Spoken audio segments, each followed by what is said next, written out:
प्रमाणात यश मिळालेलं आहे, या संदर्भात काय सांगाल? काय तुमचं म्हणणं आहे? हे यश भाजपचं आहे? हे यश भाजपचं नाही, हे यश EVM मशीनचं आहे. हे यश दुसऱ्या पक्षातल्या चोरलेल्या आमदार खासदारांचं आहे. हे यश त्या ठिकाणी सरकारी तिजोरीतून स्वतःच्या तिजोरीतून नाही, जे काय रेवडी वाटणं अरविंद केजरीवाल दिल्लीचे मुख्यमंत्री असताना या देशाचे पंतप्रधान बोलत होते.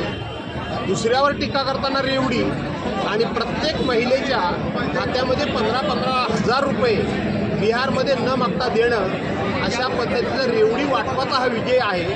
आणि त्याचबरोबर या ठिकाणी सत्तेचा दुरुपयोग करून लोकशाही संपवणं, छोट्यातले छोटे पक्ष देखील संपवणं, या अहंकाराचा हा विजय आहे. भाजपचे कार्यकर्ते किंवा नेते असं म्हणतायत की बिहारच्या निवडणुकीच्या विजयानंतर मुंबईची महानगरपालिकासुद्धा आमच्या ताब्यात येईल म्हणून. असं आहे की शेवटी कितीही जरी अख्खा देश यांना मिळाला तरी शेवटी यांचा जीव मुंबई महानगरपालिकेतच गुंतलेला आहे, हे यातून स्पष्ट होतं.